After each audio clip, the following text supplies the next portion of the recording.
This is exactly right. Hey, if you've ever wanted to see us live, now's your chance. If you're anywhere in the LA area, October 6th, 7th, and 8th, you can come on down to the beautiful historic Biltmore Hotel in downtown Los Angeles for the LA Podcast Festival. Not only will we be there, but tons of other great live podcasts will be there, including The Dollop with Dave Anthony and Gareth Reynolds, and The Jackie and Laurie Show with Jackie Cation and Laurie Kilmartin, tons of others. It's a 100% independent event produced by podcasters for podcast fans. And it's a super fun, amazing time, a great weekend. There's lots of panels. There's lots of great information, and there's just show after show with hilarious, amazing podcasters. So go to lapodfest.com to buy your tickets right now. That's lapodfest.com. And buy your tickets now.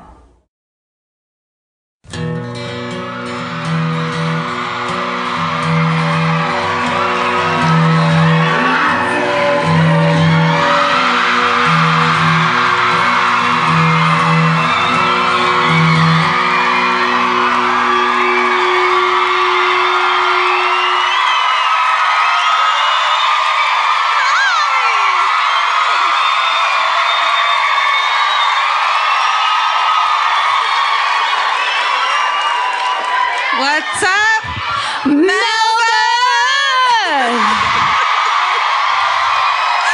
Hi. We put on hand lotion like right as we were walking out. A little bit greasy for you. I'm not bringing my hands because I'm nervous. It's because we've been waiting so long to see you, Melbourne.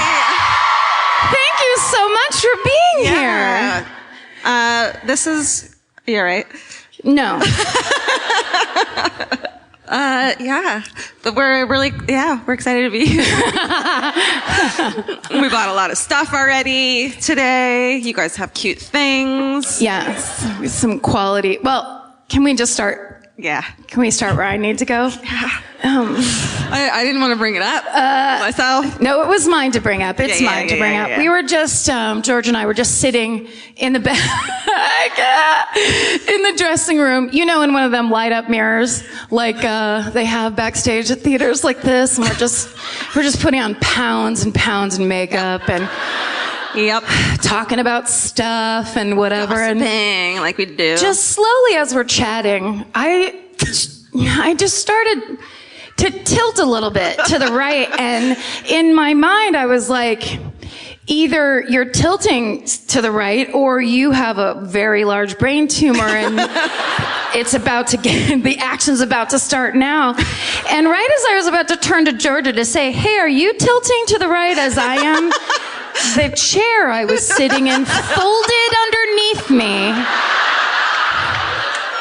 The legs of it broke, and I fell all the way down to the ground. But I fell butt first with my hands toward Georgia, like, eye contact the whole way down. Help me! And it was so slow and so sad. Like, and I have that problem of like laughing when people have unfortunate events, but I know like, oh no, isn't this suck for you? Like it's very thoughtful. This was your way of like helping me. Georgia was like this. No.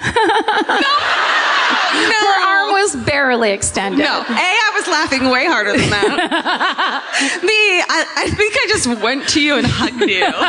Because I was like, this isn't going to go well. I kept thinking that I was going to be able to recover because so much time was passing. It was like fucking January, February, March. So but you were like, just this laying is going to there. end soon. This is going to end. But instead it just kept kept going. Laying there laughing. Just like, don't even get me up. A little bit folded up, and then Vince had to come in and pick me up off the ground. It was that major. And well, today earlier. Hold on, I'm not done. No, because I was going to share a thing that happened to me. I know. I just need to fully process mine, though. It's yours. Because it's yours. It's your moment. I'm positive mine's worse. The waves of shame are still hitting me. No shame. No, so much. It was like the chair had been broken before, clearly, and was now duct taped together. And I was like, the story we're going with. No, I swear. When you bend metal with your ass. Okay, what happened to you? Did you fall down? No, I did something dumb though in front of a lot of people. It wasn't, whatever. I was like, first day in Melbourne, I'm gonna go shopping, all kinds of vintage stuff. And I was like, I'm gonna go sit at a cafe by myself and have breakfast and like wear a scarf. Yeah, I was wearing a scarf. So I got all dressed up and I put makeup on and I was like leaving the hotel with my headphones in and like all these like dudes who park cars. Valets. And I was just like, da, da, da. It was very like Sex in the City. And then there was a step I didn't see. And then when I do anything, I make a lot of like very like I can't just step off a step and not know it's there. And I fucking tweaked my back a little, and I did. And I turned and looked at one of the guys just to be like, "Can you believe?" Just to be like, "I'm okay." And he was just staring at me like he was disgusted at me. We're gonna get him fired. Yep. Yeah. So it's been a clumsy day.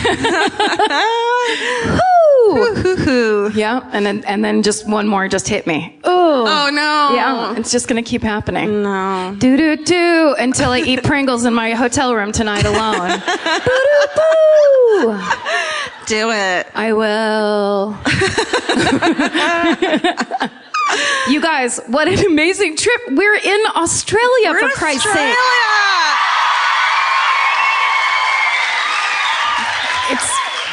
It's I had to tell you, when they first suggested this idea that we come down and do this tour, both of us were like, "Oh, we can't do that. Yeah. Oh, we can't travel. I get anxiety. We can't go far away." Yeah. It seemed impossible. Yeah. It seemed like a joke. It was like, yeah, we'll go. Okay. Sure. Tell them we'll be there. Totally. Mm-hmm. But then it actually worked out. Yeah. I think a big part of that was that somebody, and I'm not sure who it was, flew us first class. Ooh. Yeah. That'll do it. Don't be jealous. I feel there's definitely some anger. We'll go anywhere if you fly us first class. We'll go straight to fucking hell. We'll be like, first class? We'd love to go to hell and do a couple shows. Yeah. Do they have a menu I can take a look at? Do they have a lounge that I can go to first? All the people we talk about are there. It might actually be very dangerous for us to go there. Yeah, that's true. But to make things fair and like to make myself not get a big head, I stole something from first class. That's right. Georgia kept it super real in first class. Yep. It was a little like, fuck the man, yoink, you know? Punk rock always. Yes. With us. Yeah. Also, but can I get another champagne, please? Yes. And I need a better pillow. So you got really excited because they served us food. And you know I love that. That's not the part. I got really excited because they served us food. Everyone gets excited about food. Yeah. Then Karen turned around in her seat and said to me, "Did you see the salt and pepper shakers?" Because they were a little pepper and a big salt in the shape of the Sydney Opera House. Yeah. Oh my God. Yeah. It was like pretty adorable. I saw them. So then I had 4 wine with dinner. Or breakfast. We're not sure. We don't know what time it was. We still don't. They closed the shades. They turned the lights down. There was like, they put like fake twinkly lights up. So we're like, dinner, great, wine. Yeah, I believe it. Dinner, wine. And then after dinner, I go backstage to go to the bathroom. And backstage. You called it that twice. Is that because of the curtain? Yeah. I know there's people who are like bustling around working. It reminds me of like, what you think life's really like, which is like everything's fake. We're not really on a plane in the air. It's like it's stimulation in your brain. So we go backstage where the action happens. That's where all the clockwork, right? Like it's 4 hamsters and a thing, making the plane go. Exactly. Okay. That's what we call help, is just hamsters. So everyone's working and that's not true. Everyone's working and bustling around, and I'm waiting for the bathroom and the lavatory and excuse me, the laboratory. Yeah, I'm first class now. And I'm like scrunched into a corner, and I look to my left, and there's like a big tray full of salt and pepper shakers. And everyone suddenly is like turning with their back to me. So again, four wines. And so I fucking whoop into my scarf, took Karen, and then I walked by Karen. Yeah. Thank you. Thank you. Oh no, the police. And as I walked by Karen, I was like giddy while I was like even peeing. I was like, oh, she's gonna love this. I was so excited. I was like, I should save it for when we're like in Brisbane for our first show. I can't do it. I have to do it now. And so I walked by and like threw them at her. And I had already was trying to figure out how to look them up online to buy them. I was like, would that be in Sky Mall, or does Virgin have their own version? I'm like, all like this. Of course, there's no Wi-Fi to check anything, so it's just all up here. And then Squirrely Scarfy walks by and goes like that and puts them in my hand. I almost started crying. I tried to grab her face. I was like, oh my God. But quietly, because everyone else was asleep. Except for the baby that was screaming in first. Wow. First class baby. Rare. A rare bird. Screaming first class baby. First class baby. You could hear the people who are used to being in first class, who live there, and that's their normal life. They're just like, is the baby leaving before we take out? Who's taking the baby away? No. Is there a night nurse or a wet nurse somewhere to take the noise-making baby away? Maybe a wet night nurse? A white newt nurse. No, too many words that I just tried to say at once. What was the other thing? Oh, how about the shirt you got me? Oh, just today, you mean? So then I was walking out in Melbourne, doo-doo-boo. I do have to admit, we were in Auckland for 48 hours, and I saw the inside of my hotel room and then the inside of the theater that I was in. Well, I know it's not funny because it's like the most beautiful country on the planet, perhaps. Well, they don't want to hear that. And I was... No, it's here. Oh, are they like, is this like the Dodgers versus the Giants style, total vicious? Yeah. Or the coast versus the middle of our country. Oh, right. Red state, blue state? Is this some intense political shit I just stumbled into? Fuck. Anyway, it's so ugly I stayed inside. Wow. Steven, cut it! Oh, Steven's here. Steven's here. Come on. Steven, wave to the people. Look at him. Say hi. Hi. Oh, hi. Hi. Yeah. Hi. Say hi. Hello. There we go. Okay, wait. Now, can we have that spotlight? Steven's going to sing a song really quick. No, Mike. Okay, bye. Bye. Somebody that... We're making him sleep in someone else's car while he's here. No, we're not. It's his own car. You're like, that was the most hilarious older sister movie. You're like, come out here, get away. And I'm not even anyone's older sister, but I'm good at it. Pretty fun, right? Yeah, it is. We have good training. She got me a shirt. There's a store that you guys have that's like the best, called Dangerfield. Dangerfield. Yeah. Fuck. It's so cute. I got I got a scarf that's like flower print, and then there's just flying squirrels, little ones all over it, and then one that's the same thing but flying bats all over it. It's like the best. So you As come opposed back. to ground bats. Shit, I meant bats and flying squirrels. Is that what I? Whatever. No, you got it. You got it. I don't care. Bats. Bats. And then you came back from the hotel. Well, I was in the store. She showed me all these things. And I'm like, now I have to go. So I walked out. Because at every point, somebody, either Georgia or I, has to be laying in their bed. Yep. So she took the first shift and went out into the world. And then I stayed there eating bonbons. And then she came back, and then when I went out to Dangerfields, and I was just like, I wish I was 30 years younger so I could wear some of these wonderful pigeon prints or whatever the fuck is happening here. But I'm like looking through there's so many cute things, tiny things. Also, like, what size is a small or a medium? What size is a medium here? I don't know. It's all small. And the tiny shop girl was like, well, I'm an 8. And I'm like, well, then I'm a fucking 40. Because, my God. You fucking bitch. Yeah. Oh, anyhow. No, but I'm going through these shirts, and everything I pull out has like a different, wonderful, like a koala with a gun or whatever. It's just great ideas everywhere at that store. Fun stuff. Your mascot. It's a koala with a gun. What you love. Flip, flip, flip. Pull out, and there's a shirt, and it has a gray cat sticking out of the pocket wearing a babushka looking mad. And I was just like, so I took a picture, I sent it to George, I'm like, why didn't you buy this? As if like, I had been like, fuck you, and like put it back. And well, clearly I didn't see it. Yeah.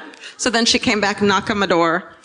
And I brought it to her, but Georgia, I don't know if you know this about her, but Georgia loves to be nude. Oh. Yeah. It's nude or house dress is my like preferred form of being. Yeah. Preferred state of being. It's fun. My preferred state of being is slowly falling off of a chair I've broken for the rest of my life. I do like to be nude. It sounds so like perverty, but it's not in a perverty way. No, it's natural. Yeah, so I answered the door naked. I like to use it as a joke, too.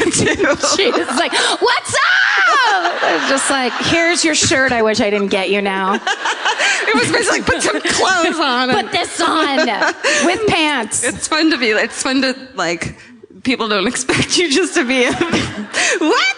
You know, naked is funny. It was funny. Thank you. It was very funny. We know each other very well. Yeah. Here's what I was going to say. So when we got here, when we were in Brisbane the first day, one of the first, so another part of, we're just going to keep talking about first class. It never how new it is to us. Like, you guys would too. Whoever hasn't been in. Perhaps you do. If you ever go to the fucking first class lounge, dude, they have all this stuff sitting out that's like the nicest stuff to eat. Like, before you even get on the plane, they're like, don't worry, you don't have to hang out with plebes. Go upstairs. Yeah. Get out. In the airport. Don't eat Burger King. Come up here. Yeah. And so they have all these Hungry little Jacks. jars. It's Hungry Jacks. Oh, Hungry Jacks. Hungry Jack. Wow. It's good stuff. So they had all these little jars of yogurt with muesli mixed in, which is very foreign, and we don't have really that in America. You have it, but it's like at Whole Foods, and it's for hippies, whatever. She's talking about muesli, not yogurt. You just have yogurt with granola. Yeah. You guys have yogurt with muesli. And dried fresh fruit. Goat's milk yogurt served by the goat who gave you the milk. It's so charming. Stewed fruit. Stewed fruits tied in a ribbon, stuffed into your muesli. So I was like, this is my new lifestyle. I'm just going to do muesli and yogurt for the rest of my life. And then we were joking around. We were like, oh no, because somebody gave us Tim Tams, and we were like, oh shit, here's the dream, because Tim Tams are clearly the perfect food, second only to muesli and yogurt. And we were like, what if there was a Tim Tam murder? That would be so amazing. Yeah. Either that's the weapon, or it's, they fight over it. Yeah, 2 people is the last box or whatever. Well, I'm looking on the internet, as we like to do. There has been a muesli murder. What? Did you hear about that? She's springing this on me. Yeah. Oh, you did not. I told you. When? Okay, listen to this. Can you give us a second? The fucking owner of a famous... You didn't tell me I swear to you, the owner of a famous muesli company, a 75-year-old man, stabbed his business partner to death. Do you know about this? There's a murmur. Very recently. A murmur from the muesli community. They had to shut their specific muesli company down. Wow. I think it's called the Muesli Company. Wow. Something like that. That's so weird. And then the murder I did in Brisbane, sorry, the chick confessed because they gave her Tim Tams, remember? Oh, yeah, that's right. That might have not been correct, but I saw it in one article and I was like, I'm going with that. Yeah, who cares? It doesn't matter. This, by the way, is my favorite murder. Oh, yeah. Clearly. This is Georgia Hardstark. I'm Georgia Hardstark. That's Karen Kilgariff. I'm Karen. Thank you. Thank you. All right, sweet. Is it sit-down time? It's sit-down time. I think that's it. We've done everything we can. We've done everything we can. I'm scared to sit down. Do you want to switch chairs just in case? I mean, will it help? They do look okay. Just if I start to slide to the right, just you there, just stick your hand up. Just do one of these, Karen. Because I can't do it again. You're responsible for this. You just put a lot on that poor girl's not going to enjoy the show now. It was like this. It was like that. I thought you were like aghast at something I had said. I don't remember what I said. It was almost like a Michael Jackson kind of like, but then I ended up on my ass. I just want to make it clear that I did not just laugh at you and not try to help. I came for you to save you. I just happened to be laughing the whole time. It was just so slow. Also, I just knew you couldn't help me. At that point, I was beyond help. It was like, here's the thing, and we all know this. Once you fall in public, like you can start to fall and you'll be like, "Whoa!" And if you catch yourself, you can just walk away. Maybe you have some hot cheeks, but that's all right. You hit the ground, it's over. Yeah. You're fucking done. You're done for. You're the person that fell. If on top of that, you're the girl that broke 2 legs of a chair, good night, nurse. How am I here right now? It doesn't make sense. How are we doing? Okay. How's your half-eaten mint? Yeah, I shouldn't have put that in right before we walked out on stage. So you're first, right? It's me, right? All right. Okay. I'm going to settle in. Guys, I decided to just go for it and pick one of the most famous serial killers in Australian history, Ivan Milat. Wow.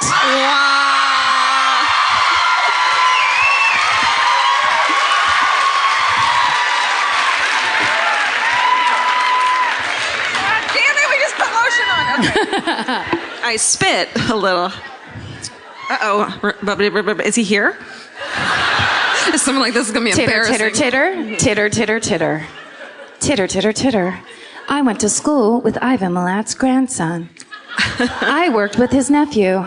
My mom used to be in the office where this wife of the secretary turned out to be. We want all those people to email us, by the way. Yeah, that's right. Making fun of you them. had best. That cheer, we always feel like we need to say for the people who are here for the first time, with people who force them to come. The ushers? The people that work here, people who have never listened to this podcast. We're not cheering for murder. No. We're not. I mean, it seems like we are, but I swear to God we're not. Yeah. That's not what's happening. Remember in Auckland when we were meeting people afterwards and these 2 girls came up and we hugged them and then I looked at the girl's face and I'm like, this is the first time you've heard the podcast, huh? She was like, yeah. It's like, I could tell by your face because you were not happy to see us. You were a little nervous, but your friend was like, hi! And you were like, hey. Hey, you guys are scary. We're an acquired taste. Yeah. Like cool people. Like, what's it called? Marmite. Yep. Vegemite. Vegemite. Sorry. Vegemite. Sorry. So some girls said to us, they gave us Vegemite and then they go, don't put it on like Nutella. Yeah. Because I think that's the mistake ever. It's disgusting. And it's like, well, you ate a fucking spoonful of it. You're not supposed to, like, eating a spoonful of mayonnaise and being like, ew, it's gross. Or it's like, well, you fucking did it wrong. But I love the idea that, like, you put on everything like a Nutella. You're just like, we're all going through life like, I bet this is super delicious exactly like Nutella no matter what. Even though it smells like fucking nickels. I mean, what's up, Australia? Okay. I would like to say that my sources for learning all about Ivan Milat and the backpacker murders are a British show called Crimes That Shook the World. Congratulations, you shook the world. A show called Crime Scene Investigation Australia, which is, it's really good, except for on YouTube, it's ripped, and so it's backwards. It only takes up like a quarter of the bottom of the screen, and the audio is sped up, so as I watched it, I began to go insane. So I took the hit for you on that one. Oh, wow. And then also a website just called news.com.au. No. Karen, your computer is on fire right now. Back at the hotel. It's all just Russian people in my computer. Whoa, look at this. What? She's weird. Wow, she likes violence. So in the late 80s and early 90s, Georgia, I don't know if you know this. Let me know it. This was really my time when I was really at my prime. I hardly broke any chairs, and I was doing all kinds of drugs and drinks. Well, people who weren't total losers like me were backpacking all through Australia. It became such a huge thing because you could come to Australia cheaply, and then you could on a shoestring budget, you could backpack all throughout the gorgeous country. You could go to the gorgeous world famous beaches. Wow. And actually, they started building youth hostels so that people could do this, and it turned into $1 billion industry of backpacking around Australia. Wow. In this time. That all changed. Oh, no. Yeah. On September 19th, 1992, two joggers who were running on a trail in Belanglo State Forest. Never run on a trail. Oh. Belanglo. Oh, I added an E in there. Sorry. Belanglo. I'm homesick. Belanglo State Forest. So imagine this. They're jogging on a trail, and they smell something. No. Always. So strongly that they know it could only be a dead body. Wow. So they go off the trail about 10 meters. I don't know how far that is in America. Listen, we were busy shopping all day. We didn't have time to do conversions. I've been shopping and falling. Me too. In the brush, buried under some sticks and leaves, they find the body of Carolyn Clark. The police are called. They set up a search area, and the next day, in doing one of those walking searches where it's like 30 police officers, arm to arm, they find the body of Joanne Walters. She's found about 30 yards away. Okay, I'm gonna go metric and American. All right. All throughout this. Throw them in there. What's up, yards? Okay. So these two women had been missing for 5 months. Wow. They were both young British students who had come separately to Australia. They both had always dreamed of coming here and backpacking here. They both loved traveling, and they met at one of these youth hostels, and they had decided that they were going to spend the summer picking fruit to make money, and then finance their backpacking around Australia. So in April, after they had kind of done all that, they had decided to hitchhike back to Melbourne, and that was the last time anyone saw them alive. The police determined that Carolyn had a sweater tied around her head. She'd been raped and shot in the head 10 times. Holy shit. Joanne had been raped, and she had been stabbed 14 times. What? Both of the women were bound, and they had found Winchester cartridge cases near the bodies. So, yeah, it's real quiet. Okay, but other than what I just named, there was almost no evidence that they could find, and so essentially the case went cold. And so a man who lived nearby and who knew that forest really well, his name was Bruce Pryor, and he had kept checking the newspaper to see if any other stories would come up about these two bodies that had been found there. And he didn't see any, and so he decided, since he knew the forest so well, he was just going to start going out and looking to see if there was anything else to be found. Wow. So for the next 9 months, holy shit, he searched around 1,000 meters of forest. And then one day he spots a human skull. It's upside down in the dirt. He picks it up. Oh. He didn't know it was the 90s. He brings it to the police. And so he had good intentions. He meant well. At least he didn't use it as an ashtray. Yeah, that's true. For a couple months. Or he didn't go like, I was right, and throw it back down. This will show them. No. Okay. So basically the police were like, holy fuck. And they come out and they set up a perimeter and they start searching the area. And then a second body is found. This is actually a fourth body, is found 22 meters away from where that skull had been in the ground. So these are the remains of James Gibson and Deborah Everest. They were two students who grew up in Melbourne. They decided that they were going to hitchhike together to a music festival in Albury, and they had both been missing for 4 years. Wow. James's bones had been marked with multiple stab wounds. Deborah had been bound. She was savagely beaten. She had a lot of broken bones in her face, and she had been stabbed. Their bodies were 600 meters from where Carolyn and Joanne had been found. So now the police set up a task force of 300 police officers, and they start combing the entire forest. So, relatively soon after that, they find the remains of German tourist Simone Schmidl. She disappeared while she was hiking from Sydney to Melbourne on January 20th, 1991. And they determined that she, based on the marks, and this is how it happened with a lot of these remains because there was so little of them left, that they just had to count the stab wounds on the bones. Yeah. So they knew she had been stabbed minimum 8 times. After her body was found, the police made an official statement that they had a serial killer on their hands.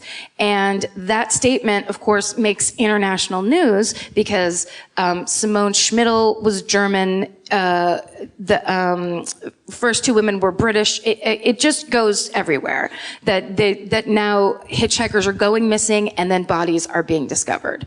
Well, up in Birmingham, England, a man with my favorite name in the world, Paul Onions. Oh my God. Come on. Dude.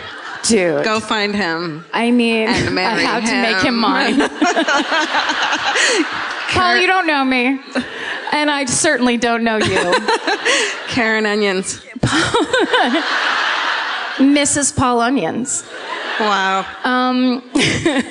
So Paul Onions, right? He gets the paper and he sees the story and he fucking freaks out because 4 years earlier he had a very interesting experience very near the Belangolo National Forest. Belangolo? It's really scary in this podcast saying whenever you say a place, you get this like scared feeling. Because you just are waiting for a scream at you. Yeah. Imagine that. That's why we have started our new program, Spell It Like You Say It. Yep. Fuck yeah. It would help us so much if people would just fucking start spelling things phonetically. Yep. And stop being assholes. Okay. Yeah. So here's the thing. There's a hotline number in the article that he's reading. So he calls up and he's like, hey, I'd like to give an official statement because here's what's happened to me 4 years ago. He's hitchhiking. He was in Liverpool, but in Australia. He's trying to hitchhike 1,000 kilometers back to Melbourne. And he's like trying all day. He finally meets a guy named Bill, who's super nice and cool. And Bill's like, oh, hey, are you trying to hitchhike? Where are you going? And Paul Onions is like, I'm trying to get to Melbourne. And he's like, so am I. Jump in my big old truck. Listen, Onions. Do you think you call them Onions? He was like, hey, Bloomin' Onion, get in my fucking car. And that's how the Outback Steakhouse was born. Sorry about that, by the way. Sorry. We don't go there. No. Okay. So they're in this truck. This story is so fucked up. Do you know that I don't know it at all, and I'm so excited You don't know right this now? at all? Okay. No. They're in Bill's truck. Okay. And they're driving for a while, and then Bill's like, oh, hey, I can't do it.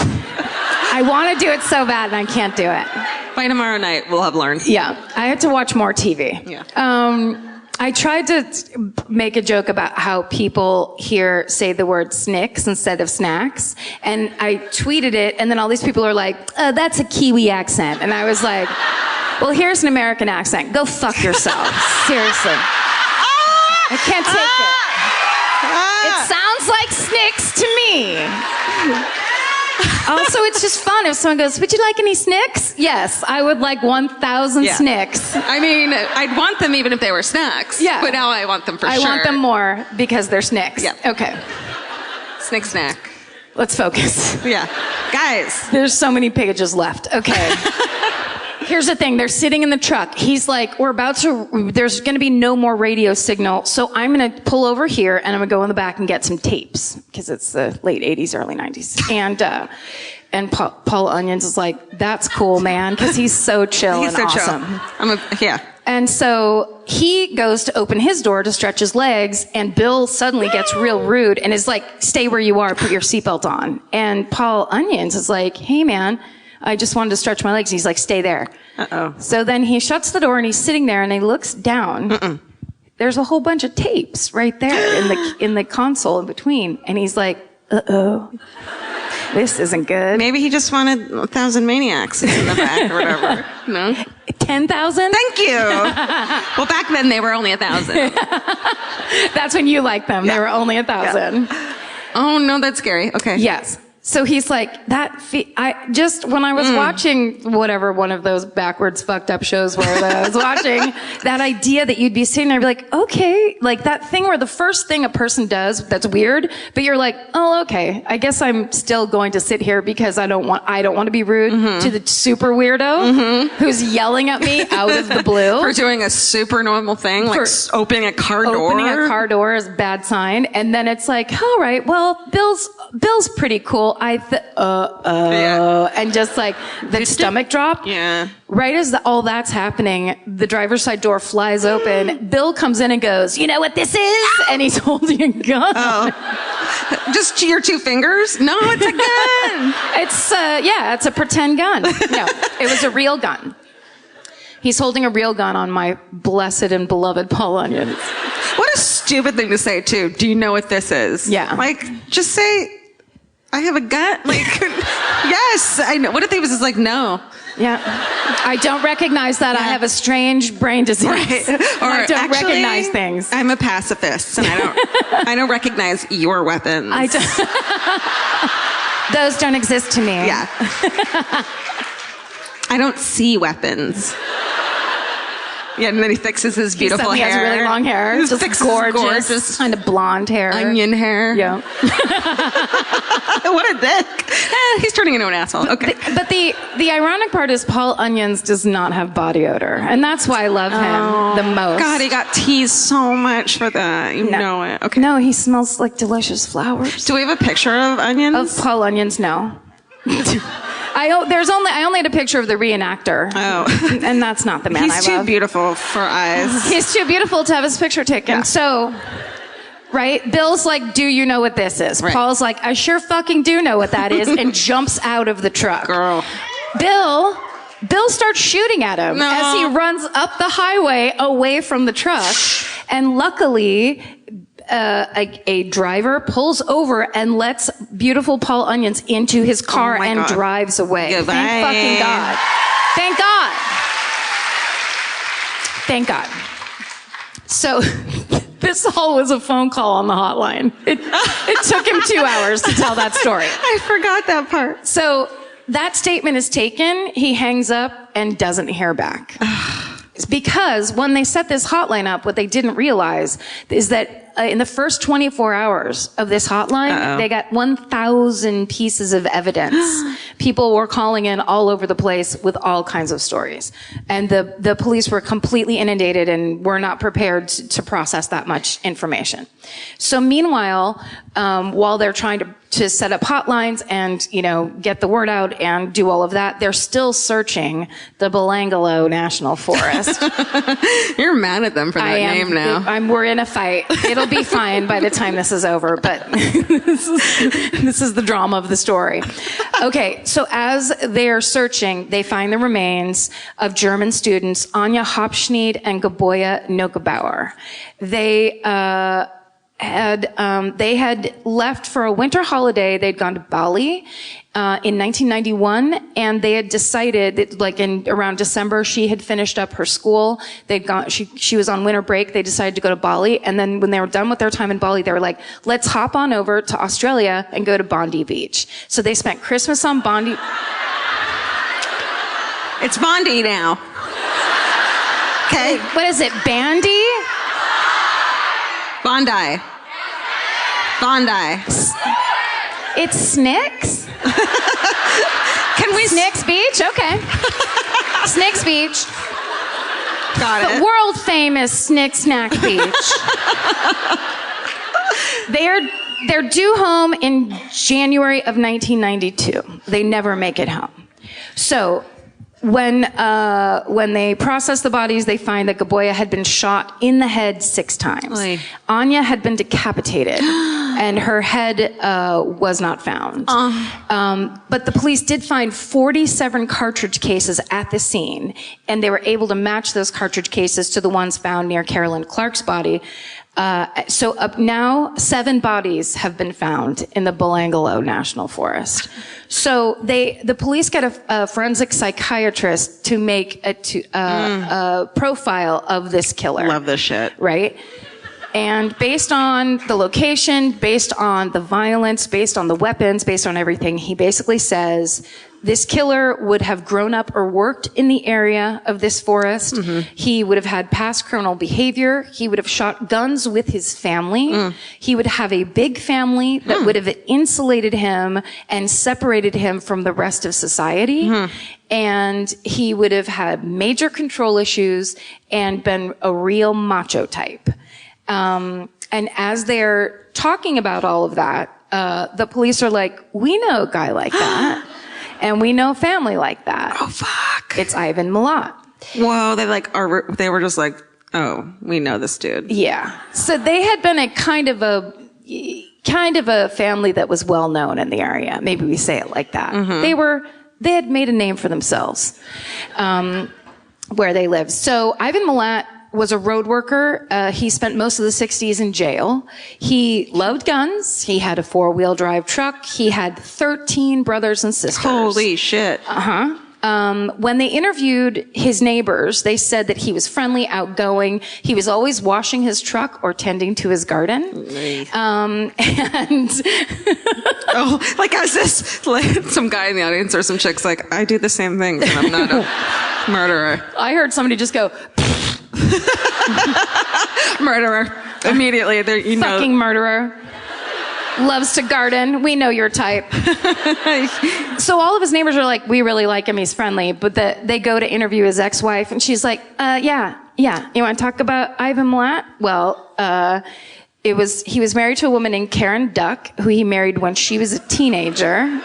Karen Duck.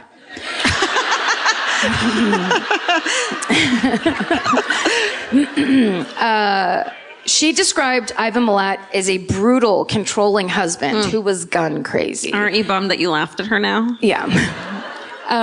She says that he often took her to a pine plantation, to the Belangolo National Forest, and to the Jenolan Caves, which are, I guess, a tourist attraction. Thank you so much, Mom. My mom's here, everybody. What? That sounded like an American accent. Typical. So they start then, with all of these things kind of lining up, they start looking into Ivan's early police record.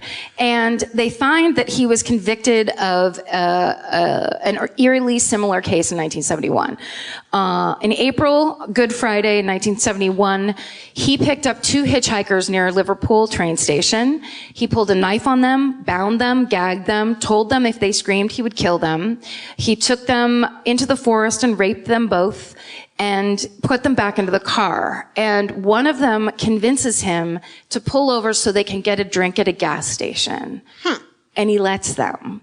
And she gets out of the car. They both get out of the car and go into the gas station and get in there like, you fucking guys, help us. Oh my God. And everybody gets them, and then they go after him. He got away, but eventually he was arrested. He was facing, don't clap yet. He was facing Oh, no. 2 counts of rape and robbery. And what he does was he faked his own death. What? Yes. He left his shoes at a renowned Sydney suicide spot called The Gap, which I used to work at The Gap. You worked at a suicide spot? It's not that bad. Oh, sorry, I stepped on your... No, it's okay. I think it worked. I think you built it. Okay. So anyway, he escapes to the place we all hate so much, New Zealand. But he returns in 1974 because his mother had a heart attack and she was hospitalized, and so they re-arrest him then. Yeah. They had arrested him the first time, but then he, of course, faked his own death at the Gap. He bought a sweater, faked his death. Yeah. Left town. Left his shoes in the changing room. Yeah. They're like, oh, shit. They were just like, oh no, I guess he's gone forever. Go back to folding these sweaters. Have I ever told you my sweater folding story? I don't think so. This one is a little bit classic, and it's worth me stopping this horrible tale. I used to work at the Gap for real in San Francisco. It was my first real job, and it was also when I was really also working very hard at being just a dedicated alcoholic. And so the day after Halloween, where my friend and I went dressed up as 2 people who worked at the Lancome counter. What? Is that what we're dressed as right now? Yes, exactly. We just went out in our black clothes, and my friend got 2 Lancome name tags for us. Cool. It was pretty rad. And then we just got beyond shit-faced. The next day was a fold-down day. If you've ever worked retail or worked at the Gap, you know the fold-downs. You have to go into work like 4 hours early and literally refold the entire store. Every single item in the store is refolded with a board so it all looks perfect. Just to break your soul a little bit? Just to, because they're like, hey, we're paying you $6 an hour. Why don't you earn it? Yeah. Oh, God. Yeah. So we went in. We woke up. We were supposed to be there at 7 a.m. We woke up at 8:15 to the call of our manager being like, "You fucking assholes, get down here." But luckily, we lived 1 block away, and so we in our Lancome outfits walked down to the Gap. We go in, we start folding. I have the back wall, and I'll never forget, because every time I see these sweaters at a thrift store, I'm like, here it is. It's one of these sweaters. It's a Gap sweater from 1991. Oh my God. I'm folding down this wall of sweaters and so hungover, it's just still a little drunk. But it's funny because she doesn't drink anymore. That's right. So you can just, I've never killed anyone with a car or gone to jail. So let's celebrate my alcoholism. I fold down a line of this whole wall of sweaters. I get to the bottom of the first row, and then I just lay down and fall asleep on the ground. Yeah. That is amazing. And my manager, Colleen, came up and she's like, go home. Oh my God. Colleen. Yeah. Colleen, she aided and abetted my alcoholism. All right. Where are we? Falling asleep on the couch. Oh, okay. So he's rearrested, but he is acquitted of both the rape and robbery charges because there was not enough evidence. I'm sorry. So I know. These 2 chicks are like, how about this evidence? hi, I'm evidence. My name's Evidence 1 and Evidence 2. So the police go to speak to the rest of the Milat family, and they interview his brother Alex and his brother Alex's wife, and they talk to them for over an hour. It's just, they're not getting much. The police get up to leave, and Alex's wife goes, oh, hold on. Yep. And she goes and gets a backpack and hands it to them and goes, he gave us this as a gift. Oh, could you have led with that, honey? I guess there were some issues. She was having some problems. The police take it and find out that the backpack that she gave them, that Ivan gave to them, belonged to Simone Schmidl, the German backpacker. So, then, simultaneously, or at least that's how it seemed on these shows that I was watching, they're going through all the statements that they had gotten in the first, month of the hotline, and they find beautiful Paul Onion's statement. Oh my God. From all the way up in Birmingham. And so they call him back, and they find out that his story is real. They actually have the Birmingham police interview him to make sure that he's not some nutcase. They end up flying him down to Australia, and Paul Onions identifies Ivan Milat in a lineup, and so the police can now arrest Ivan Milat for the attack of Paul Onions. Yay. So on May 22nd, 1994 at 6 a.m., the police surrounded Milat's home. It's really funny in the reenactment. They called him on the phone and were like, "Hey, can you come outside for a second?" And then he did, and then he was down on his perfectly manicured lawn. Wow. Face first. Because he likes gardening. That's right. He likes things just so.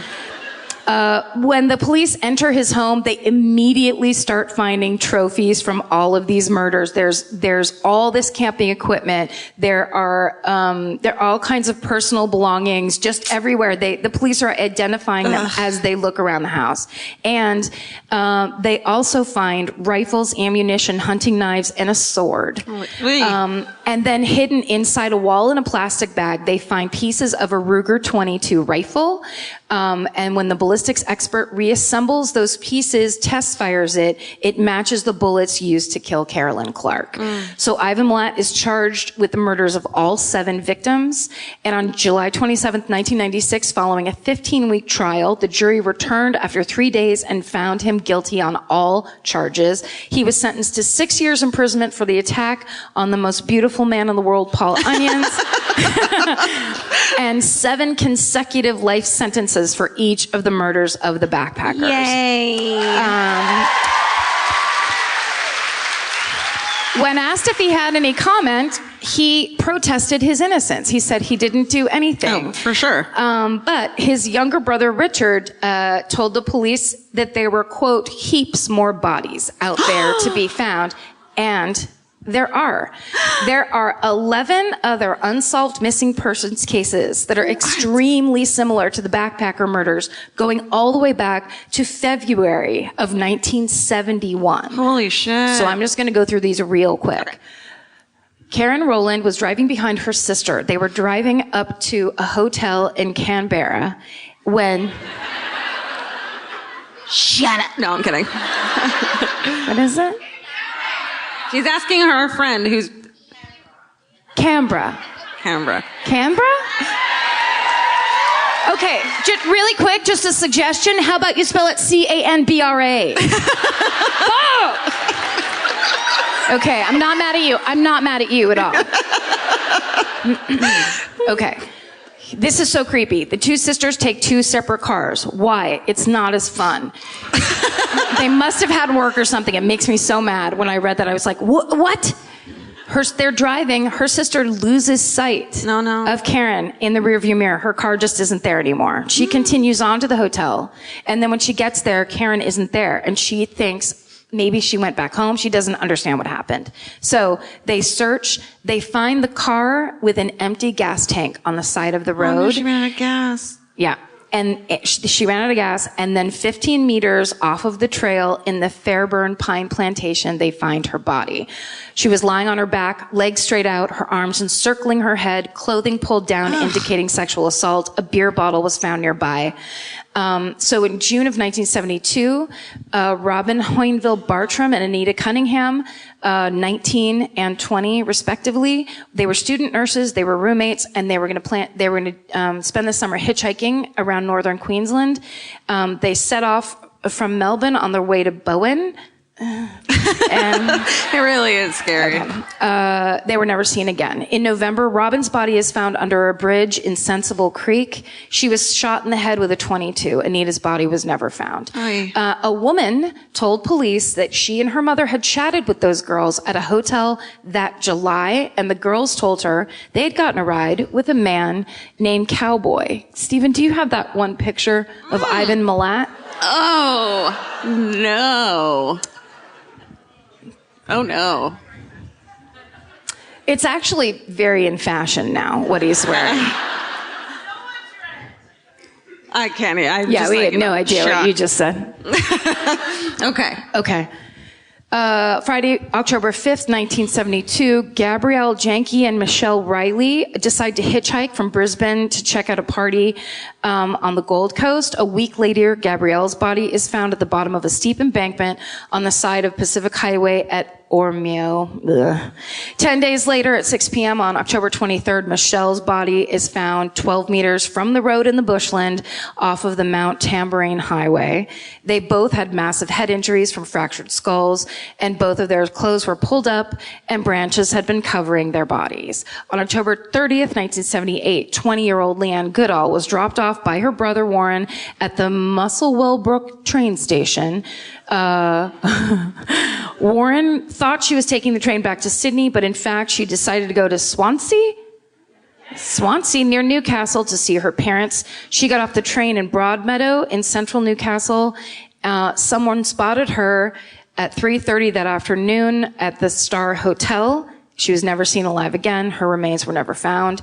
Robin Hickey, 4 months after Leanne Goodall's disappearance, 18-year-old Robin Hickey leaves her family home in Swansea to meet friends at the Belmont Hotel south of Newcastle. She's never seen again. Amanda Robinson is a 14-year-old girl who vanishes on her way home to Swansea from a school dance. Ivan Milat was named as a person of interest in all three of those disappearance cases because he was working a road crew at the time, but there was not enough evidence to arrest him.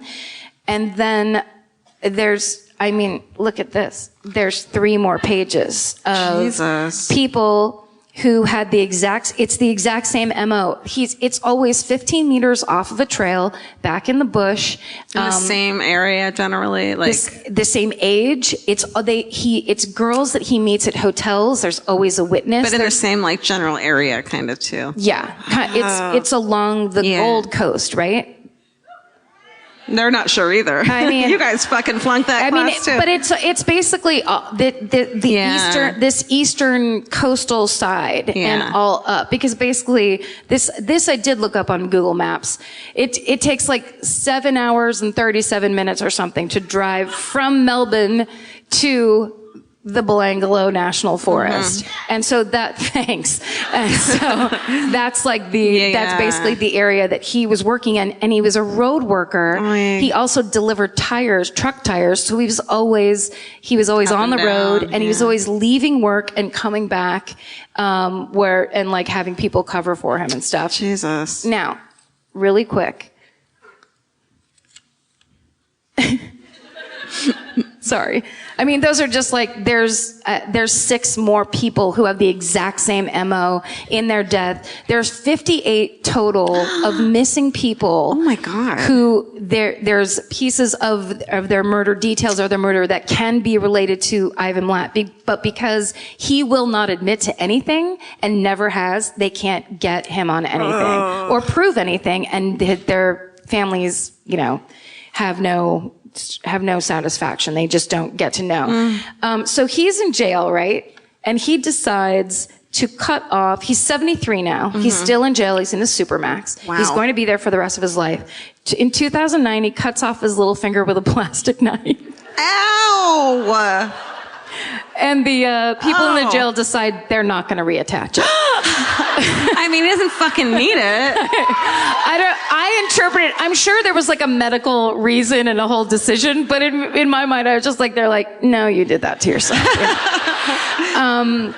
He had previously injured himself by swallowing razor blades, staples, and other metal objects. He went on a hunger strike because he wanted a PlayStation. Oh, no. That was in 2011. And now, in 2012, his great-nephew Matthew Milat and his friend Cohen Klein, who were 19 when they were sentenced, they were arrested for murdering David Occhioloni on his 17th birthday with an axe in the Belanglo State National Forest. And Matthew killed him, and his friend taped it on the phone, recorded it on the phone. That's how they got caught. Oh my God. They were Matthew was sentenced to 43 years in prison, and Cohen was sentenced to 32 years in prison. And now I'm seeing this thing too. On May 15th, his older brother Boris told Dr. Steve Apern that Milat was responsible for another shooting in 1962. He shot a cab driver in the back because he wanted to rob him, and he ended up paralyzing him. And they were just doing a special about that on TV recently. And that, my friends, is the story of Ivan Milat, the backpacker murder. Sorry, that's so long. Crazy. That's what he looked like while he was cutting his pinky off.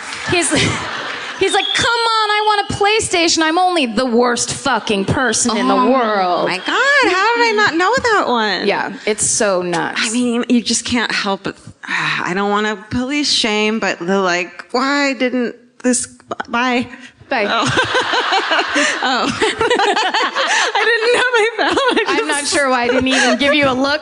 I didn't even give you an old, I'm going to pick up my glasses She look. was like, she's police shaming again. I'm giving up. I'm sick of it. This is a walkout. It's just the thing of like, why didn't they put it together? But the bodies weren't even found. Nobody knew. It was just missing and no details whatsoever. Yeah.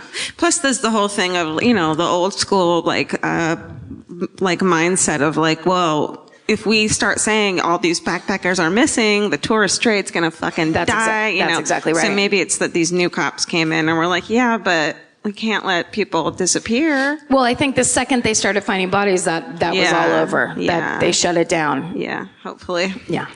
Well, no, that's what happened. Yeah, hopefully. Yeah. It's literally what happened. I just fucking told you. I watched 3 specials about it. I'm an expert. That was such a in-your-face mint put in your mouth. Yeah. I've never seen anyone. But ding! The final word, mint. Oh no, she put the mint in her mouth. Can't tell you. The mint's in. All right, everyone. You guys have when we went to Auckland, we were just like, well, we have 2 murders to choose from.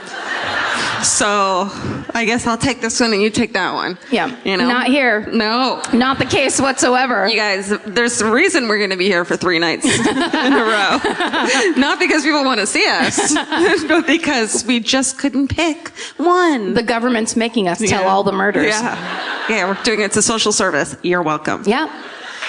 All right. Well, this one, this is the story of the only American man ever executed on Australian soil. Oh. It's the blackout strangler. Oh. Ooh. Right. Right. That's the correct. All right. Height of World War II. While Melbourne was sending soldiers overseas to fight, they're like heroes and shit, and there's a brownout in order. So a brownout just means that there's a reduced availability of electrical power. So at night, street lamps and car lights, they're all lowered so the Japanese fighters can't bomb the shit out of you guys. They're like, I don't see anything, let's get out of here. Instead of being like, look at all those beautiful lights of Melbourne, which is a thing, Yeah, they're known for their lights. I think they call you guys the City of Lights. Oh, I've heard of that. Yeah. Okay. So also a lot of employers were letting young women, leave in daylight so they could get home safely before dark because, dark. But so a lot of U.S. soldiers were stationed in Melbourne after the Japanese attack on Pearl Harbor. So all these makeshift camps for American soldiers were popping up. And excuse me, I forgot my tissue. I shouldn't have told you guys that. Here. I realize that now. Thank you. I don't know what to do with that. Wipe your nose with that bottle cap. Scrape my nose across it. Can you imagine? Just dip it in and release. Okay. They're housed in military establishments called Camp Pell. Today it's known as Royal Park. May 3rd, 1942. You get ones like Rail Park? Royal Park. Oh. Sorry.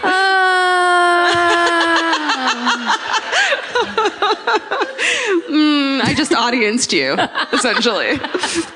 Royal! It's Royal!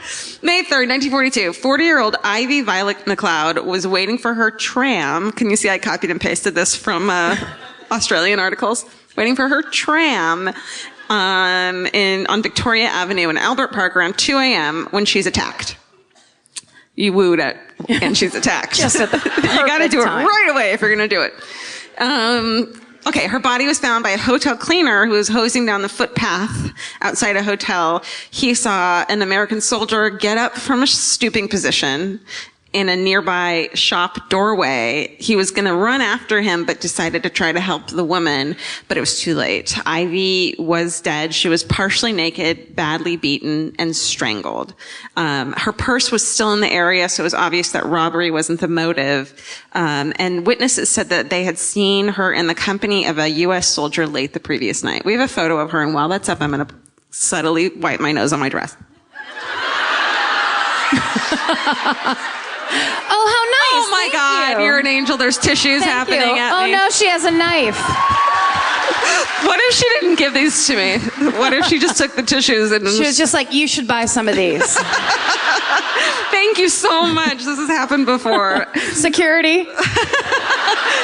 That's every shirt that was at Dangerfields today. It's so It's true. the first thing I think of when I'm just like, Karen. for real. So that's Ivy McLeod. So she is killed. Sorry. Sorry, honey. She looks like my grandma. A week later, let me bum you guys out more. A week later, 31-year-old Pauline Thompson, she's a stenographer. She's married to a policeman. She's a mother of two. She strikes up a conversation with an American soldier at a restaurant. They go to a bar after dinner to talk, and they spend several hours talking and drinking. The next morning, she's found lying on the steps of her Spring Street home. Her clothes are in tatters. Okay, so there's a photo of her. This is Pauline Thompson. Okay, ready for this creepy thing? In a Victorian first, police created a mannequin dressed in her clothes and put a photograph over her face, hoping that a witness would come forward. Stephen, put that nightmare up. What? That's what that is? Yep. Look at her hands. It's mannequin hands. Holy fuck. Yeah. Yeah. I mean, that's what we're in it for, right? Yeah. That's like Yeah. crazy, Had to. awful, Yeah. creepy. Creepy. Hands. Look at the hands. Did it? Did I ever tell you the story about when I was little and I was at the store with my dad and he's like, just don't touch anything. Yeah, right. Which I could never do. I was like 5. No, you're a child. And he would always take me to like hardware stores and stuff that didn't have candy or toys or anything good. Yeah. And I remember he went to get something and I just walked up. There was a mannequin wearing like a mechanic's jumpsuit. Coveralls, yeah. And I just went like, Oh, no. just like my finger ET style touched the mannequin's hand and the whole arm came off of my hand. And then I was just alone holding a mannequin arm like, shit, do I shove it back up? Or like, and my dad came around the corner. He's like, Jesus Christ.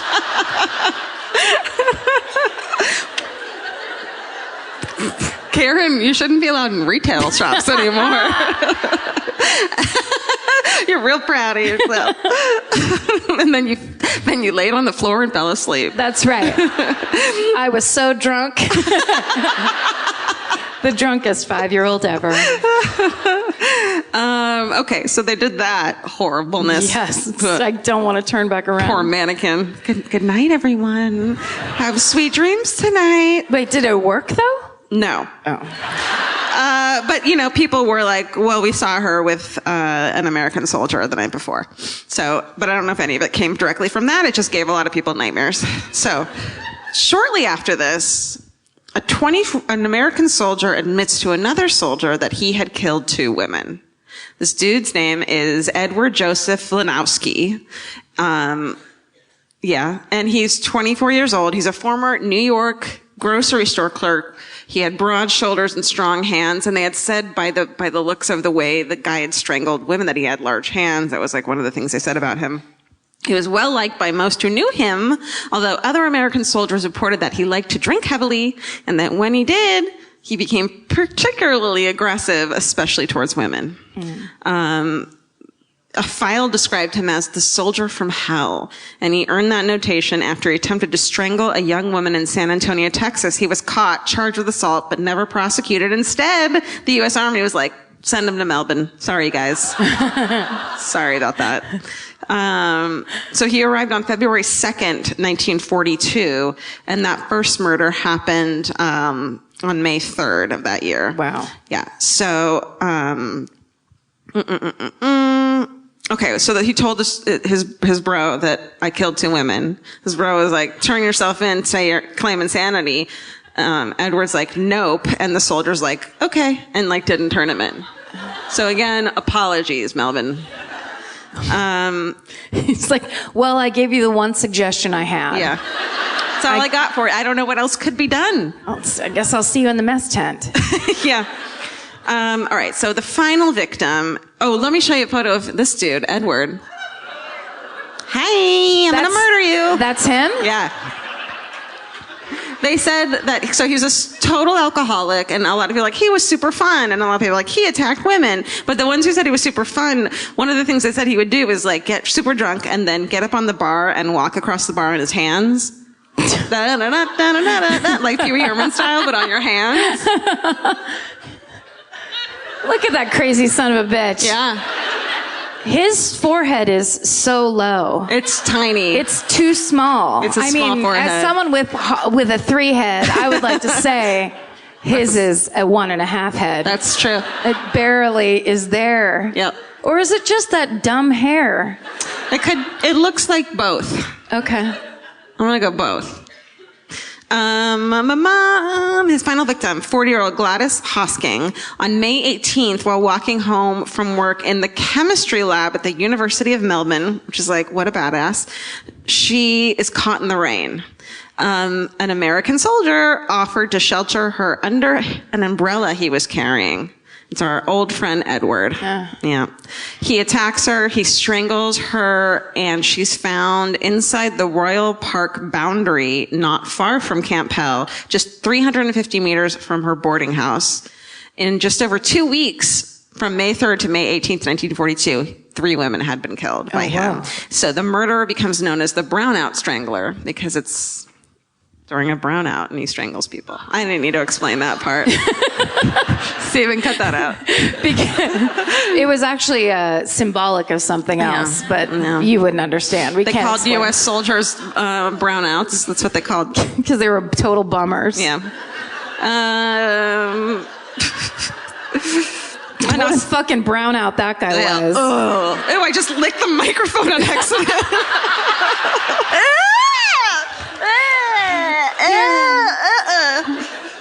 Does anyone have any hydrochloric acid? I'm just gonna drink it. An Australian soldier, oh God, that was disgusting. An Australian soldier told police, so Gladys gets killed. Australian soldier tells police he saw a U.S. officer slipping under the Royal Park fence on the night of the murder. He shines a torch. Mm-hmm. That's not what we call flashlights. So clearly I copied and pasted that. In the guy's face, it was all muddied. He asked him why he's covered head to foot in yellow mud. He's covered head to foot in yellow mud, which is like, what's that? Diarrhea? No. It's mud, and it's just yellow. What? I don't know. Because it's wartime. I don't know. Because there's a brownout, and so there's not enough brown to go into the mud? What the hell? That's gotta be it. And yellow mud? I don't know. I didn't look that part up. Okay. I didn't even look out what meters means. So clearly I was shopping all day. Okay, so the dude says to him, I fell over in a pool of mud going across the park. That's like his excuse, and it's like, okay, go ahead. They were good with it. Right. The description of this soldier, though, matches the individual Pauline Thompson was seen with the night of her murder, as well as a description given by several women who had also survived recent attacks. So I guess he'd been fucking attacking women all over town. But people had been surviving. Yeah. So after days at Camp Hell, they're going from fucking soldier to soldier, being like, are you a murderer? Are you a murderer? Like interviewing people. I guess. I don't know. I didn't make that up. They could actually. That's how they did it. No, I bet that's how they did it. Could have been. Police investigate. I think we have a photo of Gladys, actually. Did I already? Yeah, there she is. Oh, right? Look at that outfit. That's not why, but okay. Okay, so they're fucking soldier to soldier. You. Police investigators get to Edward Lenoski's tent, and the yellow clay matching the crime scene is found on his tent, his shoes, and his bed. So he's just flailing himself all over the fucking place, apparently. It's so yellow. I hate yellow. Okay. So he's arrested, charged with the murders. Behind bars, he confesses to fucking everything. He tells investigators that he is Dr. Jekyll and Mr. Hyde. Mm-hmm. And his motives for the killings was a fascination with female voices, especially when they were singing. What? Yeah. Creepy. So all those women had been singing? Well, he claims that he killed women to get at their voices, quote. Oh, no. I know. Kind of like a Little Mermaid thing? Yeah. He was a fucking original sea witch. He just... Sea witch. Yeah. He wanted to... God, that guy's fucking stupid. Yeah. Crazy, too. Yeah. Yeah. So he said about his second victim, Pauline Thompson, he said, "She was singing in my ear. It sounded as if she was singing for me. She had a nice voice. I grabbed her. I don't know why. She stopped singing." Well, because you grabbed her. Fucking idiot. Then the investigator was like, "Goodbye. I'm going to go to the Gap. See you guys later." Can you imagine hearing that? Someone saying that to you?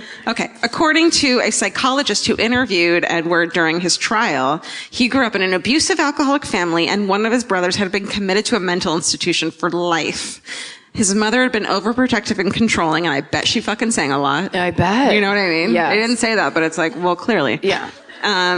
That's my what's this profile of this murderer? You've profiled it. His mom sang a lot. Yeah.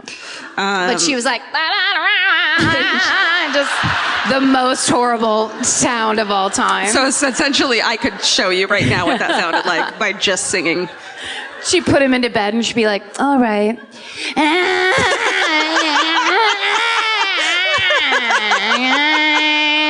night. Sweet dreams. I love you. And here in the corner is a mannequin with my face taped on it. Night, night, Edward. Night, night, Edward. I'm going to go be an alcoholic, which is also what she was. And she was overprotective and controlling. I like the idea that as you're shutting your child's bedroom door, "Good night, I'm going to go be an alcoholic." You stay in here, okay? And stare at my mannequin face. Woo! That's a hard childhood right there. Yeah. She had also been in a mental institution, but she also favored Edward more than his other fucking crazy brothers. So he got bullied by neighborhood kids and called him mama's boy. According to the psychologist, he said, and 40s and 50s psychologists were like, well, and they were like, what? That doesn't make sense. Oedipus complex? No. Oh. Symbolic matriarcide. And I was like, that sounds familiar. Our friend Ed Gein. Oh, yeah. Where you kill people because they're like, it's my mom. And you're like, it's actually a woman you don't fucking know. They just want to kill their mama over and over again. Exactly. So because of the resentment and hatred of his mother. Bad singing is really irritating. This is why I do sing sometimes, and it's just do a little song. Okay. What should I sing? Just sing I Will Always Love You. Oh, how about, look at this stuff, isn't it neat? I'm just speaking. Do it. My complexion's complete. Yep. Wouldn't you think I'm the girl who has everything? You just tried to just kidding. I only did that for a joke. That was good. I watched that movie 4,000 times when I was a child. That was my only friend. What do you call it? Shoes? Okay. Okay. During the trial, evidence was presented that indicated that Edward had possible dual personalities. I just love the word dual. Dual personalities. The court heard that. So when Lenosky got drunk, his voice changes. He talks more like a girl. Says stuff about, this is a quote, he talks stuff about poltergeists, werewolves, demons, creepy stuff. Talks to himself a lot. Cool stuff. Yeah. He talks about the kind of stuff they have on the clothes at the, what's the store? Dangerfields. At Dangerfields. God, that would have been good if I could have remembered that. Talks to himself a lot. Other times it was like he was talking to someone else. Maybe he was talking to someone else. Yeah, he could have been talking to someone else. Although Edward Lenosky's crimes were committed on Australian soil, the trial was conducted under American military law. Yeah, that's Mark Harmon style. Yeah. NCIS, baby. Yeah. I said, yeah, I don't know who that was. I've never watched that show in my life. They have. I want true crime. He confesses to the crimes, convicted and sentenced to death at a United States Army General Court-Martial in July of 1942, but it's here in Australia. He's executed at Pentridge Prison. Wow. You guys stay there sometimes? You love it? Is it the best prison? Yeah. Oh, you can really? live in a prison? You can get breakfast there tomorrow. You know, normally heckling makes me really mad. Yeah, me but too. that's my favorite thing anyone's ever yelled at me. You can live there and you can get breakfast there. You can get breakfast there tomorrow. She'll have the muesli. I'll have the beans on toast with a fried egg. Georgia loves a nice breakfast bean. Oh, you guys my have really brought God. her over to the baked bean breakfast Thank bean you side. so much for that. What's congee? Don't answer now. It's on every menu for there's a breakfast, but it's like congee with, and I'm like, what could this be? And then it's like with shrimp or Congee's like grass. a soup. Oh, is Or it? grass. I don't know. Just random stuff where I'm like, I can't put together what this breakfast item might There's be. a lot. It's not French toast. I know that. If it ain't muesli, she don't want Fuck to it. eat something. Fuck it. Okay. The precise details of his execution were... Wait, sorry. We had to eat breakfast at that prison now. Obviously. Will you guys meet us there tomorrow? Yeah, we'll be there. They share time is over. Yeah. That poor girl, is she crying? The one I just yelled at, I'm sorry. I can't do it. I can't do it. That's a real mindfuck because we supported yours Yeah. and we attacked you for I'm yours. sorry. And now I feel so bad. No. Never look back. So for some reason, the details are a secret of how he got killed. But the hangman had a fucking journal, which is like, give me that to read tonight, please. Yes, immediately. please. Yes. And it says that he was hanged, right? Sorry. Why? In the Hangman's Journal, if they publish it like a book, do you think the inside flap of the picture of the author you'd have is... You know what I mean? What? You know, the hangman has to wear that thing on yeah. his face so you Well, just don't know who he is. Guess what? What? What's this? It's the hangman's journal. Are you kidding? No, put your glasses on. Hold on, everybody. I wasn't being an asshole. I'm serious. I didn't mean it like that. No, She can't knows. see anything. I can't see shit. Vince and I were at the airport, and like you came, and I was like, "Hey," and I was like, "Oh wait, she can't see anything." I knew that you had to wait to get here before you could see me. It's really funny because oftentimes I'll be walking toward people and I'll watch, I know the thing is like a big wave. I'll see a movement like this, and then I'll see the mouth get smaller and smaller where it looks like I'm just icing someone as I'm on, where it's like, they're like, "Hey, Karen," I'm just like walking. And then she goes, "Oh." Yeah. Then I'm this close. I'm like, "Oh my God, hi, how are you?" And they're already sad. Sorry, this is like, the Hangman's Journal is like its fucking scrapbook. That Yeah. looks like a picture of a pelvis. It does. You can go read that somewhere around this town. Okay. Yeah. Probably at this prison we're having brunch at tomorrow. Let's turn into brunch and I'll have a momos. But he gave all the details of all the hangings. I think it was like a diary where he's Wow. like, "Dear diary, today Yeah. I hanged a person." I feel pretty good about it because Yeah. they were bad. It's my job. They're making me do it. Yeah. So they think that he was hanged.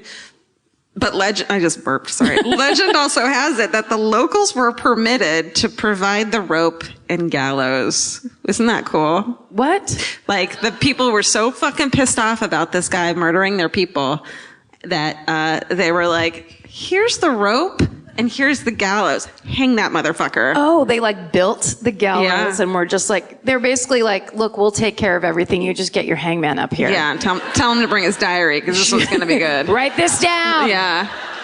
We built the gallows. So that's the story of Edward Lanaski, the brownout strangler. Wow. Nice. Thank you. It's all you. That was good. You did it. Well, we did it. We did it. That was an American special that we brought over to you. You kill him, we'll grill him. Hit. It's time for hometown murder? It's time for a hometown murder. Let's see. Is there a way we could get a little bit of light so we can see if there's anyone that has a story they'd like to tell us? Nobody here. Yeah, let's do a kind of a brownout lighting situation so that we can't really see anything. Ooh. Do you want to do it? Do you want to do it? Come on. Yeah. Karen picks. All right. Come over where Steven is. I think that way, probably? Oh. He's right there. Hi, hi, hi. Don't trip. Don't fall down. Hello. Oh, look at her skirt. Okay. Hi, it's a dress. Are they falling all the way down? Karen, careful. You don't wear stay-up stockings. It's okay, guys. Wait. Look at this is. No, you guys have the cutest. What are you doing? Stay in the forest. Don't get murdered. Stay out of the forest. Is this from Dangerfield? No. This is so cute. We're acting like the one store we've been to is the only store in Melbourne. Is this from the one place we've been to? Yeah. I heard you guys don't have any others. What's your name? I'm Rebecca. Hi, Rebecca. Where are you from? Everyone will cheer for you. Thank you. The Yarra Valley. All right. I knew it. Yes. Knew it. Yes. Yeah. What's your hometown? Okay, so I have a few, but I'll just do one. If it's really good, you can do more. Yeah. Or if it's really bad. Okay, go ahead. I won't use exact names because I still live next door to my mum. So weird how you can't see anyone out there. That's so creepy. I know, right? No, I know. It's better. It's better. Yeah. Just look up into the light. Days off. Yeah. So basically, my mum and dad moved to Coldstream. I don't know if you know Coldstream. Of course we know Coldstream. They know it. Along the Maroondah Highway. So basically high traffic area, and they start building this house, and there's an old little barn out the back, a little bit creepy, and basically where they're going to build the house, there's a big tree out the front, big cherry blossom, massive cherry blossom. And my dad's like, I really think I need to cut this down. Why? Well, where the house was going to be so they could keep the old barn. Oh, right, okay. Yeah. Okay. So the neighbour comes over and he's this big, massive guy, big beard. My dad's like a skinny kind of Crocodile Dundee. Oh, yeah, we know him. Yeah. We Big have. knife. He can chop the tree down with this big knife. Yeah, Okay. so you imagine this other guy that's massive and my dad's kind of skinny. Anger control problem. Anyway, so this guy tells him, don't cut down the tree. No matter what you do not cut down this tree. Chill, dude. Sure. That's super chill. Yeah, and so dad's like, watch me. Oh. The next day comes in with a backhoe, but the tree's been cut down. And there's a big hole right around the tree. Oh, no. This is really sus. Dad's like, what the hell's going on? So anyway, pulls up the tree, talks to the guy next door. Doesn't know anything, apparently. As you do. And then, so we build the house over the top where this tree was. Straight away, ended up being my bedroom, mind you. Oh, no. There ends up being horrific hauntings. So, No. yes. So this is like... Sit down. What happened? Well, Everything. So it starts off with my brother. So he's first in the room. So there's 10 years between my brother and I. Okay. So my brother Adam wakes up. There's these horrible, horrific noises in the room. Basically, this ghost likes musical instruments. don't know if you all believe in ghosts, but anyway. Sure, It I do doesn't now. matter. It doesn't matter. My brother Tell your starts to learn story. the guitar. So you learn the recorder at primary school, basically. Sure. Yep. Then you go up to the guitar. So by grade 6, he's like mastered this guitar. Every night, family wakes up to the guitar strumming. No. Yeah. So 10 years on, I'm just born, basically, and my dad liked the ukulele. So he would come in. You guys gonna just not have string instruments in your fucking never, house right? anymore? So basically, what keeps happening is these horrible things keep happening in our family. Things like you'd be in the shower and shampoo bottles would come down on you. Like one after the other? Yeah, like creepy as fuck. Like petrifying shit, right? Oh my God. Anyway, so eventually these things keep happening, and I'm about 4 or 5, and I say to my mum, I feel like there's something wrong at the neighbours. There's something really strange. I want to cry. But Yeah. she said it, and she was in a nightgown, and her hair was wet, and her eyes were white. I don't know what's wrong. Something's wrong, Mommy. So basically, the next day, we're all sitting down for dinner, and I actually sent you in this email as well about it. But We anyway. read it. We loved it. Yeah, totally. Loved it. So basically, the next day, we're all sitting down for dinner. Police come raiding through our house. They come through our house. They're basically like, if you have somewhere safe to put the kids, put the kids. So my brothers are older. We all went in the bathroom, stayed there. What the fuck? Dad gets out his knife, literally. Yeah, it's just... That's not a knife. This is a knife. Right. Yeah, it's like, you call that a knife? Yeah. And basically the police raid goes through our house to the next door neighbours. They go through the back paddocks. We call them paddocks. And then through the front What's of the that, a house. fence? Yeah, okay. Yeah. Yep. Okay. Got it. And basically a body is found in their backyard. What? This is And the big there's- bearded guy's backyard. Yeah. Okay. The freaky guy. Okay. Yeah. And there's other bones that are found on the premises as well. They believe they were buried. There was tree roots through it. Oh my Yeah. God. I know, right? It's like, ooh. Then, oh my God. Then, a couple years pass. So the father's been put away. At this point, his daughter is about 19, 20. And a body is found at Coldstream Tip. She's almost decapitated. She's been injected Her with battery body? acid. Yeah. Battery acid in a sleeping bag, bound up with a phone cord. When we used to actually have phone cords, yeah? Yeah. Horrific. They can't move the body because the daughter, which they didn't know at the time, her name's Karen.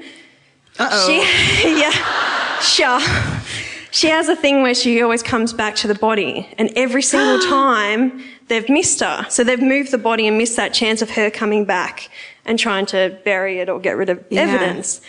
So they're like, we've got to leave the body. So they ring, like, they're talking to the mother, and they're like, we can't move the body, I'm so sorry. So it gets quite emotional. The whole town is like, this girl, like, we don't know the body's being found, we don't know anything about it, it's all top secret. Haven't they heard of a mannequin with a fucking picture taped on its face? Not the same. Wouldn't know She'd where know. she was. Anyway, so basically, Karen comes back with dynamite to blow up the body. Holy shit! And this is Really quick. You're not a compulsive liar. I just want to check. I don't care. So she comes back. Doesn't matter. But this is like later on. She does it again with dynamite. She has a thing with dynamite. Okay. What? So this girl it was a drug deal gone wrong. Karen was a drug dealer, and she had And a this is house in the daughter? Lilydale. But This is the daughter of the neighbor Yeah. in prison. So Got Ian it. was the really bad guy that hid the body underneath where our house was, and then had a body in the backyard. And then Karen's the daughter, who's she's about 19, 20 by now. Okay. So basically, drug deal's gone wrong. She was living in Lilydale. She moved back in with her dad after this girl was killed. Now she gets the dynamite, comes back to blow up this body. Please, It's not a solution. yeah. So when she comes back, basically the cops jump on her. Mm-hmm. So she's done for. She's arrested. Her boyfriend was waiting in the car. Now, when she does her statement, so basically she rats out her boyfriend, she got less time because she was making sandwiches in the kitchen while they were torturing this girl for 48 hours. Oh. It's repulsive. Oh like my that is God. just, yeah, so she got less time because of that. So disgusting. Yeah. So, yeah, I know, right? And this is happening next door while you're growing up? Well, no, so the daughter, she was mostly living at Lilydale. So she's doing all these drug deals and stuff like that. Whereas Ian had moved out, so just his wife was still there. Okay, so basically, Karen then gets out of jail a few years later. Her boyfriend's still in jail. She gets dynamite to blow out her boyfriend out of jail. Karen, there's other things in the world. Stop. Jesus Christ. Her mom's like, would you do the dishes? She's like, yeah, I've got the perfect solution.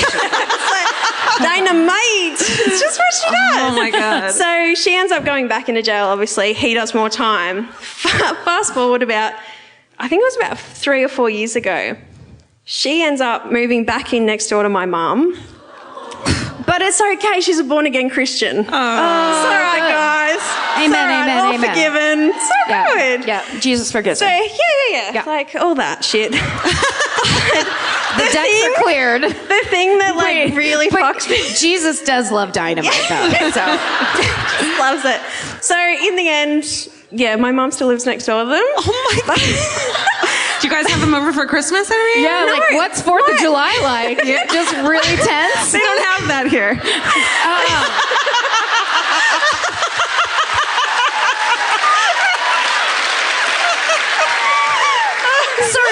Sorry.